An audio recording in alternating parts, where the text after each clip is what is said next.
첫 시간 주님께 안녕하세요. 대강교회 오훈 목사입니다. 4월 18일 토요일입니다. 하나님 우리에게 주신 말씀은 출애굽기 5장 1절에서 14절 말씀입니다. 그 후에 모세와 아론이 바로에게 가서 이르되 이스라엘의 하나님 여호와께서 이렇게 말씀하시기를 내 백성을 보내라. 그러면 그들이 광야에서 내 앞에 절기를 지킬 것이니라 하셨나이다. 바로가 이르되 여호와가 누구이기에 내가 그의 목소리를 듣고 이스라엘을 보내겠느냐? 나는 여호와를 알지 못하니 이스라엘을 보내지 아니하리라. 그들이 이르되 히브리인의 하나님이 우리에게 나타나셨은즉 우리가 광야로 사흘쯤 가서 우리 하나님 여호와께 제사를 드리려 하오니 가도록 허락하소서.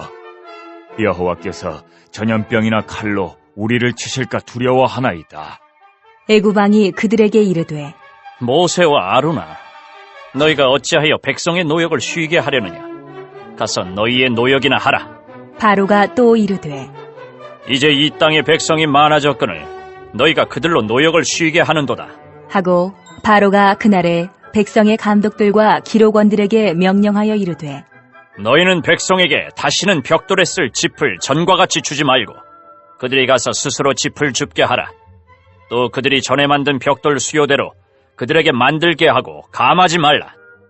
그들이 게으름으로 소리질러 이르기를 우리가 가서 우리 하나님께 제사를 드리자 하나니 그 사람들의 노동을 무겁게 함으로 수고롭게 하여 그들로 거짓말을 듣지 않게 하라.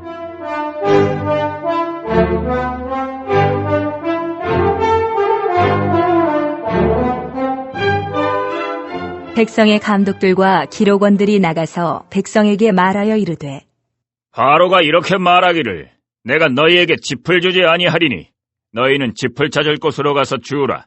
그러나 너희 일은 조금도 감하지 아니하리라 하셨느니라. 백성이 애굽 온 땅에 흩어져 곡초 그루터기를 거두어다가 짚을 대신하니 감독들이 그들을 독촉하여 이르되 너희는 짚이 있을 때와 같이 그날의 일을 그날에 마치라. 하며 바로의 감독들이 자기들이 세운 바 이스라엘 자손의 기록원들을 때리며 이르되 너희가 어찌하여 어제와 오늘에 만드는 벽돌의 수요를 전과 같이 채우지 아니하였느냐? 하니라. 아멘. 신앙생활을 하면서 마주하는 가장 힘든 일 가운데 하나는 우리가 하나님의 말씀에 순종했는데 오히려 상황이 이전보다 훨씬 더 나빠지는 순간이죠.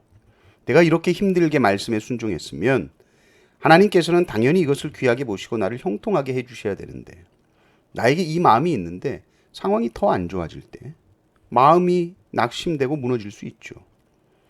80세 모세가 그랬습니다. 하나님의 부르심을 받고 또 하나님의 강력한 설득을 받아서 담대하게 바로 앞에 섭니다. 그런데 현실은 비웃음이었죠. 2절을 보십시오. 바로가 이르되 여호와가 누구이기에 내가 그의 목소리를 듣고 이스라엘을 보내겠느냐? 나는 여호와를 알지 못하니 이스라엘을 보내지 아니하리라. 그러나 사실 모세는 바로가 이렇게 할 것을 이미 알았죠. 하나님이 말씀해 주셨기 때문입니다. 그러므로 모세는 낙심하면 안 되죠. 미리 예고해 주셨기 때문이죠. 그렇다면 그 고난이라는 것은 하나님의 섭리 속에서 일어난 것이고 그 일 또한 하나님께서 선하게 인도해 주실 것입니다. 그렇다면 그것은 하나님의 말씀이 성취가 된 것이고 이루어진 현장이라는 것이죠. 그 고난이라는 것이 오히려 하나님의 말씀이 성취된 것입니다. 상황이 안 좋아진다고 해도 여전히 모든 일은 하나님 손 안에 있음을 믿어야 하는 것이죠. 그런데 우리가 이것을 머리로는 알지만 실제 삶의 현장 속에서 이런 일이 일어난다면 이것은 만만한 일이 아니죠. 말씀을 보십시오. 바로가 어떻게 이스라엘 백성들을 더욱 괴롭힙니까? 7절에서 9절까지 보십시오. 너희는 백성에게 다시는 벽돌에 쓸 짚을 전과 같이 주지 말고 그들이 가서 스스로 짚을 줍게 해라. 또 그들이 전에 만든 벽돌 수효대로 그들에게 만들게 하고 감하지 말라. 그들이 게으름으로 소리질러 이르기를 우리가 가서 우리 하나님께 제사를 드리자 하나니 그 사람들의 노동을 무겁게 함으로 수고롭게 하여 그들로 거짓말을 듣지 않게 하라. 이스라엘 백성들이 벽돌을 만들 때 진흙만 가지고 만드는 것이 아니라 짚을 넣죠. 짚을 넣으면 벽돌이 잘 갈라지지 않고 강도가 좋아진다는 것이죠. 시멘트에 마치 철근 넣듯이 짚을 넣었습니다. 근데 전에는 그 짚을 이집트 감독관들이 공급을 해 주었는데 이제는 앞으로 이 짚을 주지 않겠다. 니들이 직접 가서 짚을 구해와라. 그러나 하루에 만들어야 하는 벽돌 수는 이전과 똑같다. 정말 비상식적인 이야기를 하는 것이죠. 그리고 가혹한 혹독한 노동이 시작되는 겁니다. 바로의 감독들이 이스라엘 자손의 기록 원들을 때리면서 원래의 숫자를 맞춰라고 억압하지만 도저히 벽돌수를 채우지 못하는 거죠. 우리의 삶에도 이런 일이 있을 수 있습니다. 삶이 더 힘들어질 때 늘 도와주던 사람, 당연히 도와주던 사람 갑자기 등을 돌리고 당연히 들어오던 수입이 꽉 막히고 이제 정말 맨손으로 벽돌을 만들어야 하는 처지일 때 그런 때가 없나요? 그러나 믿음의 사람들은, 성도들은 환경이 나빠졌다라고 해서 하나님의 약속이 취소됐다라고 생각하지 않죠.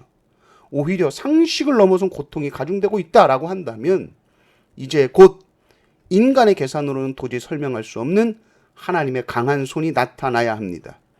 그것을 우리는 믿고 기다리고 부르짖어야 하는 것이죠. 하나님, 저는 도저히 벽돌수 채울 수 없습니다. 이게 웬일입니까? 이제는 집도 없습니다. 집으로 어떻게 주워다가 일을 감당합니까? 저는 감당하지 못합니다. 정직하게 고백하는 것이죠. 하나님께서 이 기도를 들으시고 곧 홍해를 가르시고 광야의 길을 내실 것입니다.